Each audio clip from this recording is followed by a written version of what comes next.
What is going on, nerds and nerdettes? It's your boy, Stevie B, with part 2 of my Flex Friday videos. And in part 2, we are going to head to the box of keys, I like to call it, the custom built short box that my boy James Warlord on YouTube made for me and sent to me.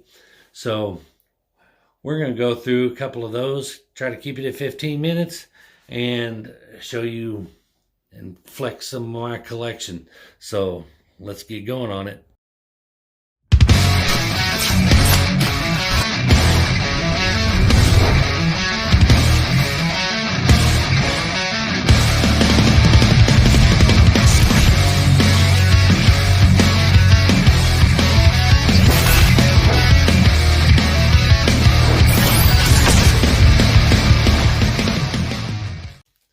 All right, we dug out some books from my box of keys over there, and let's just go through them real quick because this is take 2. Because I went through the first 5 books and realized I wasn't recording.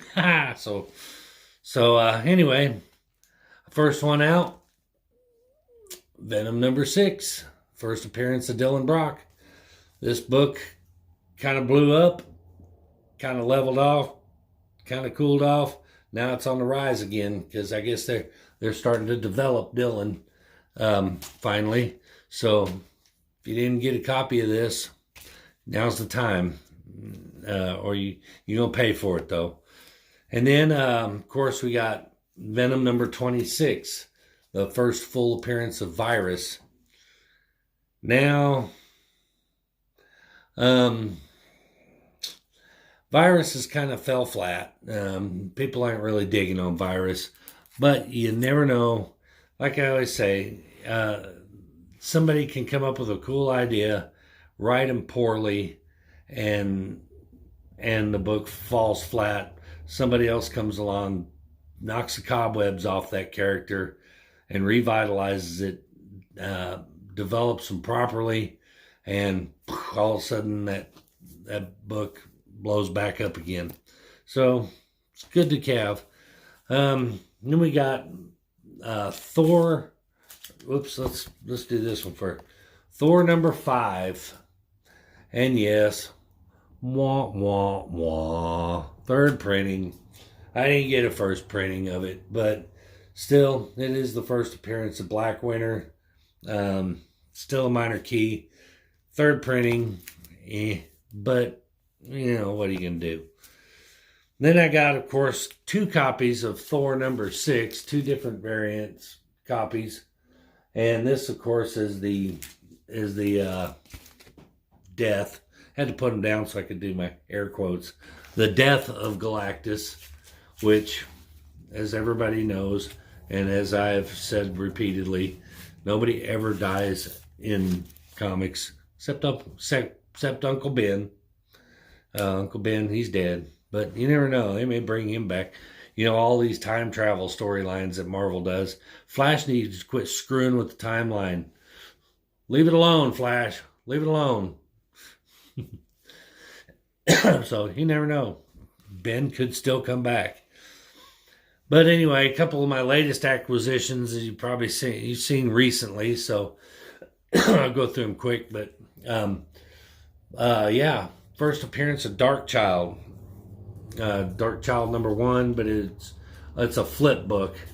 And it's also, I can't remember, Angela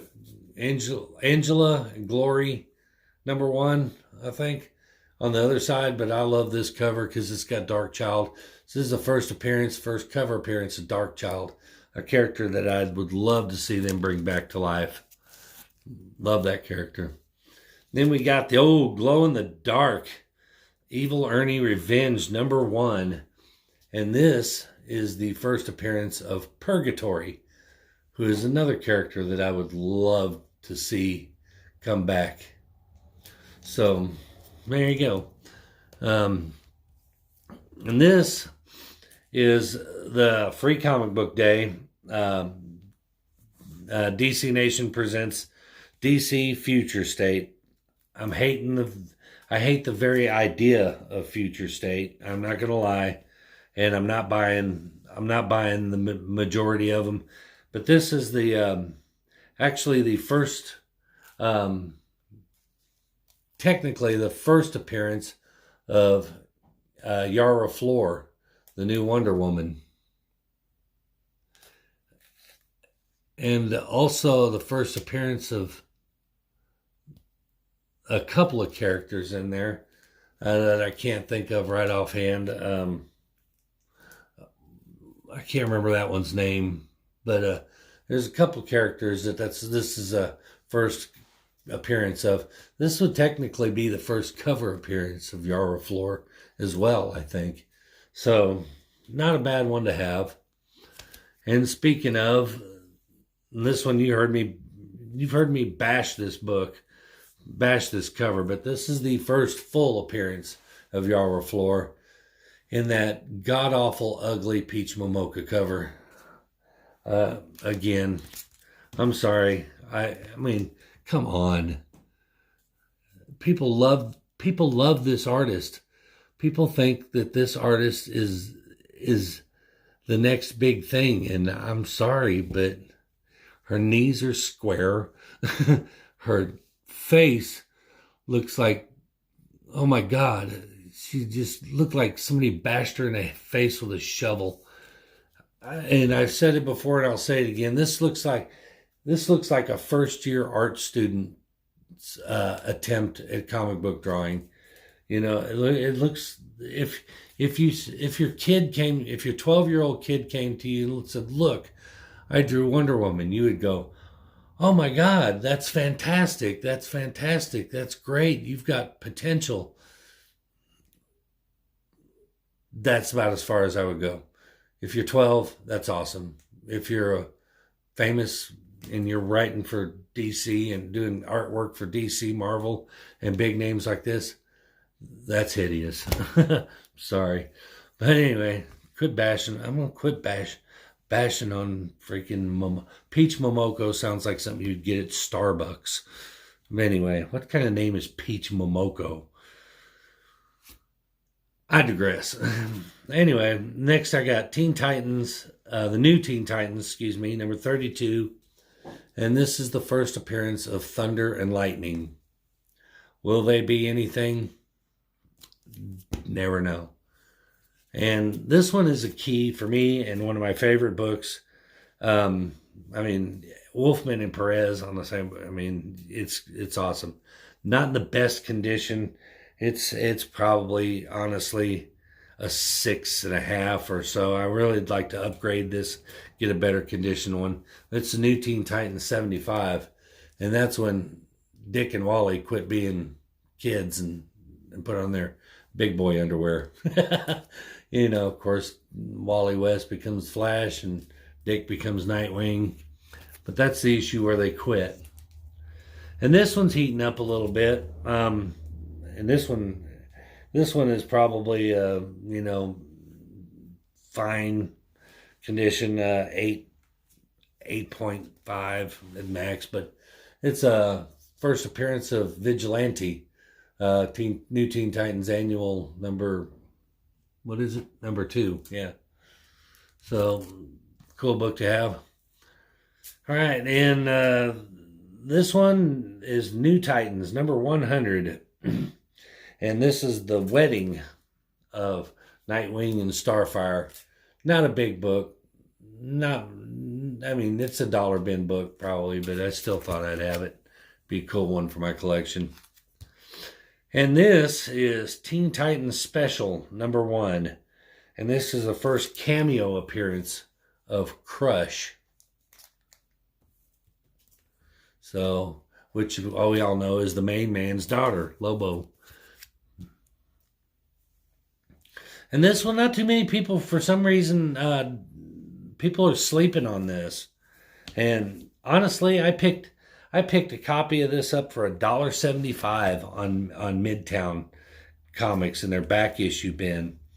And I actually picked up 2 of them. One of them I sent to Fu because he didn't know. what this was. But this is The Secret #1, Young Justice, The Secret #1. And this is actually the first appearance of the team of Young Justice. So yeah, I mean, this is one of those dollar bin finds, man, that you can get for nothing, but it's a major key. I mean, the first team appearance of Young Justice. I mean, to me, that's a pretty major key. And I got 2 copies of the next book. One I got for one reason, and one is for another reason, but they're both the same book. But this is, speaking of Young Justice, this is Young Justice #1, and it's a black and white sketch variant that I didn't have, and I picked up on eBay for a couple bucks, like $5. But it is the first cover appearance of Jenny Hex. And this is also a key and more for another reason, which I'll get into, because I got this one too, this cover, and I put both of these in there, and one because I wanted that first cover appearance of Jenny Hex, but it's also the first appearance of Teen Lantern, and this is one right now that's what they call a cold key, I would say. Teen Lantern's going to blow up, in my opinion. So if you don't have a copy of Young Justice #1, run out there and grab one. I'm telling you, you need it. And also, speaking of Crush, I need to put that in the... Where'd it go? There it is.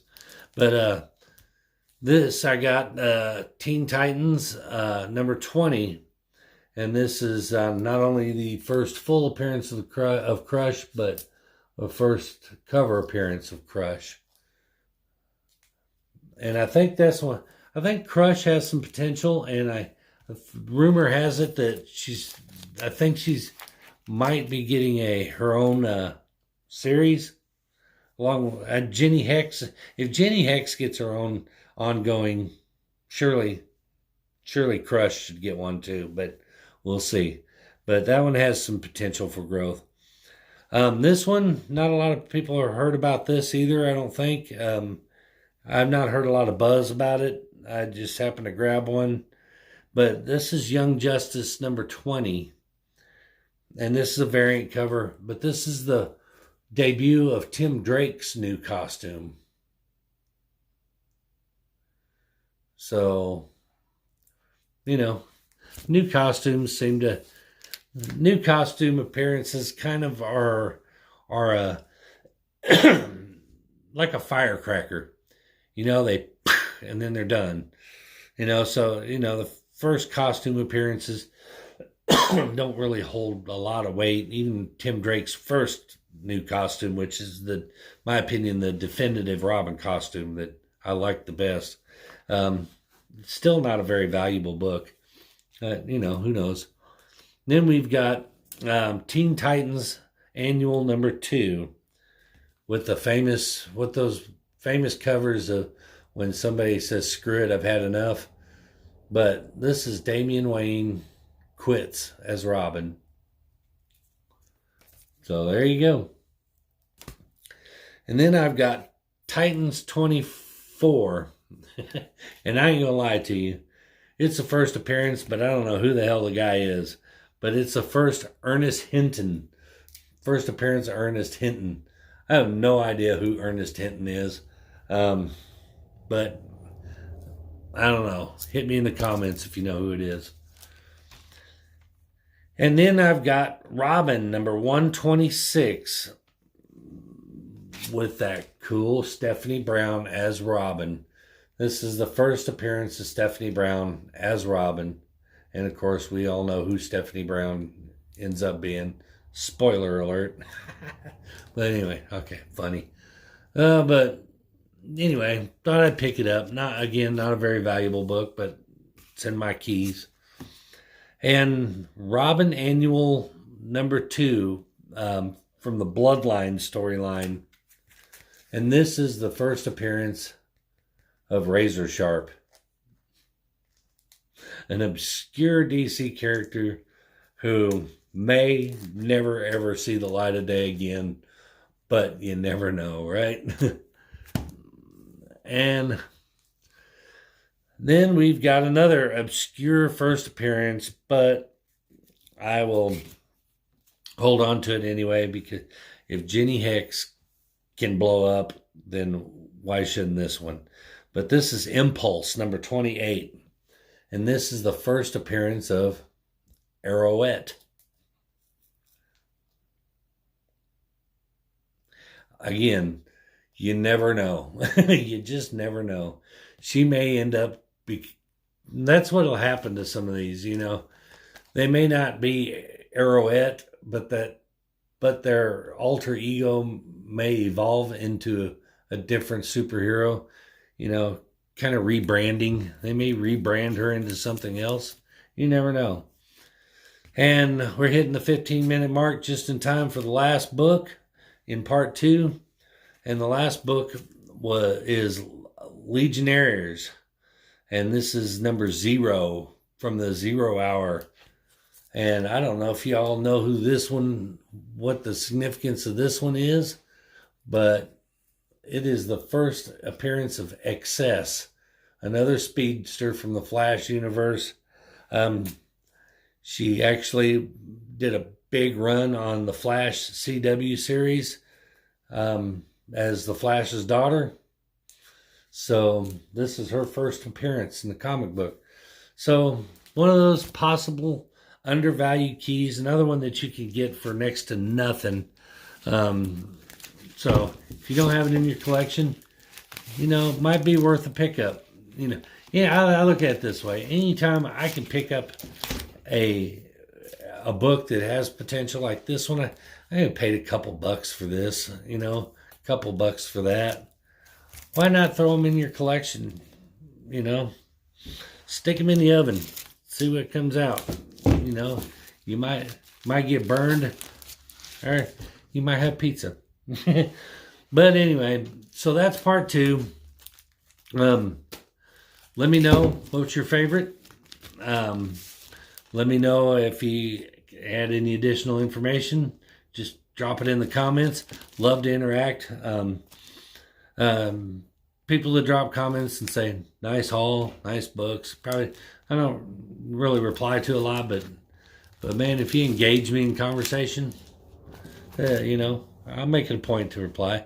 Let me know what's your favorite book in there. What do you disagree? Agree? You think this is garbage? Is always going to be garbage? Yeah, I'm all about it. Anyway, that's going to do it. Remember, like my shit, comment on my shit, subscribe to my shit, turn that bell on so you don't miss my new shit. We'll see you in part 3 of this shit. Peace.